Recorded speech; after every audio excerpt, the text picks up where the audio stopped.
త్యాగాలకు మారుపేరు అధ్యక్ష, కరప్షన్ కాదు. ఈ రాష్ట్రం పరువు మేము తీయలేదు, మీ కుటుంబం తీసుంటుంది, మీరు తీసుంటారు తప్ప మేము తీయలేదు. ఈ రాష్ట్రాన్ని అత్యున్నతంగా ఉంచాలనేదే మా ప్రభుత్వం యొక్క లక్ష్యము. ఇవాళ కాళేశ్వరం అంబిషన్ కరప్షన్ కావచ్చు, తరతరాలుగా వాళ్ళ కుటుంబాలకు పదవులు కావచ్చు, వాళ్ళ అధికారంలో ఉండాలనే ఉద్దేశం తప్ప మాకు అలాంటిది లేదు. అలాంటి ఏవైతే ఎలిగేషన్స్ పెట్టిరో అవి కవిత గారు వెనుకకు తీసుకోవాలని కోరుతా ఉన్నా సార్. మహిళల గురించి గొప్పగా చెప్తా ఉన్నారు. మొదటి 5 సంవత్సరాలలో కనీసం మహిళలకు మంత్రివర్గంలో పదవులే ఇవ్వలేదు. అభయాస్తం కష్టపడి మహిళలు 500 జమ చేసుకున్న 1800 కోట్లు కూడా మీ ప్రభుత్వం వచ్చినాక అవి మొత్తం వాడుకొని వాళ్ళను ఎగ్గొట్టినటువంటి పరిస్థితి. పావుల వడ్డీ కూడా మీరు ఇవ్వలేదు, ఎగ్గొట్టిపోయారు. ఈరోజు మేము చేస్తూ ఉంటే ఏం చేయడం లేదు, ఏం చేయలేదని మాట్లాడుతున్నారు. అదేవిధంగా ఇరిగేషన్కు తగ్గించారు అంటున్నారు. నీళ్లు మొత్తం మీరున్నప్పుడే కాలువలై పారుతున్నాయని అన్నారు. ఇంకా ఇరిగేషన్ ఎక్కడ మొత్తం మీరు కట్టినాం, మేము కాలువలలో నీళ్ళు ఇచ్చినాం, ఇప్పుడు కన్నీళ్లు గారుస్తున్నారు అనడం ఎంతవరకు తప్పు, ఎంతవరకు కరెక్టు? మీరు అన్నారు కదా మొత్తం కాలువలలో నీళ్లు మీరు దవ్వుతాయి, కాలువలు దవ్వుతాయి, మేమేమన్నా మూసేసినామా సార్? కాలువలు ఏమన్నా మూసేసినామా? అట్లనే కరప్షన్ అంటున్నారు. కరప్షన్ మీ డిఎన్ఏలో ఉంది, మీ పార్టీలో ఉంది. మీరు ఇష్టానుసారంగా ఎస్టిమేషన్స్ పెంచి మీరు దోసుకొని తిన్నారు, మేము కాదు.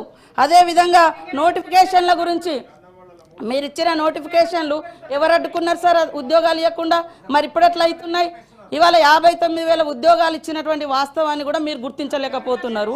ఇవాళ కారుణ్య నియామకాలంటే చనిపోయిన వాళ్ళ గురించి కనీసం మీరు పట్టించుకోలేదని నిన్న మాట్లాడండి సీఎం గారు. 7-8 సంవత్సరాల నుంచి పెండింగ్లో ఉంది. మేము ఆశలను పిలిచి ఆశా వర్కర్లను ఎట్లా కొట్టిరు, ఎట్లా సూదులతో కూర్చుతారన్నారు, ఇవన్నీ ఎట్లా మాట్లాడిరు? కాబట్టి అవును మీరు అన్నీ చేస్తే మరి మిమ్మల్ని అందరు అక్కడ ఎందుకు కూర్చోబెట్టిరు? ఇవాళ 1% తోటే అంటున్నారు. మీరు అధికారంలోకి వచ్చినప్పుడు 63 సీట్లు వచ్చినాయి. మీరు అధికారంలోకి వచ్చేటప్పుడు 63 సీట్లతో వచ్చారు. ఇప్పుడు మేము 65 సీట్లతో ఉన్నాం. ఇంకా మీరు వస్తేనేమో గొప్పగా అధికారంలోకి వచ్చినట్టు, మేము వస్తేనేమో తక్కువతో అధికారంలోకి వచ్చినట్టు ఎట్లయితే సార్? అధికారం అనేది అధికారమే. సీట్లు ఇచ్చిర్రు అదే అంటున్న వాళ్ళు ఎంతసేపు మేము గొప్పోళ్ళం. అరే 10 ఏళ్ళల్లో మీరు 10 ఏళ్ళల్లో ఎన్ని ఇళ్ళు ఇచ్చిర్రు? మీరు ఫస్ట్ సారి 10 ఏళ్ళలో వచ్చినప్పుడు 10 ఏళ్ళల్లో అరే మేము ఇయ్యలే.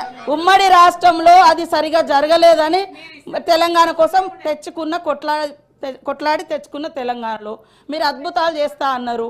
మీరు మొదటిసారి ఏం చెప్పిర్రు?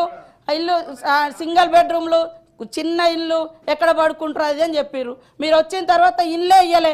మళ్ళీ లాస్ట్కి మొన్న 2023లో ఎలక్షన్ల ముందు ఇచ్చిర్రు 5 లక్షలు 7 లక్షలతో ఇల్లులు కట్టిస్తామని చెప్పి ఆ ఇల్లులు కూడా 3 లక్షలకు తగ్గించారు. 3 లక్షల ఇల్లులు కూడా 3 అంతస్తులోనికి ఇస్తే అందుకనే మిమ్మల్ని ఇళ్లలో పంపించారు.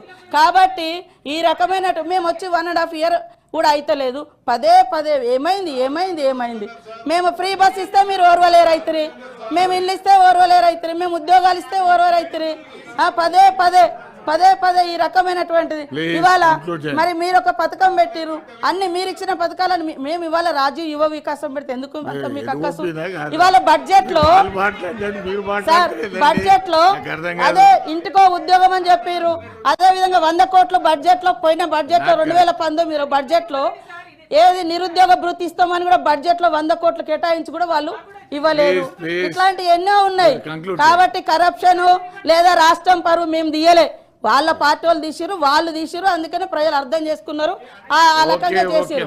కాబట్టి ఇలాంటి తప్పుడు ప్రచారం, తప్పుడు మాటలతోటి సంకల్ గుద్దుకోవడం మంచిది కాదని చెప్తున్నా. ఉన్న వాస్తవాలు మాట్లాడి అప్పులు కూడా FRBM ప్రకారం 4.5 లక్షలు పైగా తెచ్చిర్రు. మిగతా కార్పొరేషన్ లోన్స్ ఉన్నాయని మేము స్పష్టంగా చెప్తున్నాం. కార్పొరేషన్ లోన్స్ కూడా తెచ్చిర్రు, అవన్నీ కూడా బయట పెడతాం. అప్పుడు మీరు ఒప్పుకోండి. మరి మీ హయాంలో 7 లక్షల కోట్ల అప్పు అయిందా కాలేదో మేము చూపిస్తాం. సీఎం గారు బరాబర్ చెప్పిండు అప్పులకు అప్పులు వడ్డీలు కడుతున్నామని. అయినా కూడా అదే రకంగా మాట్లాడు. ఈ రాష్ట్రం పరువు మేము తీయలేదు, ఆడోళ్ళ పరువు అసలే తీయలేదు, మేము తీయలేదు సార్.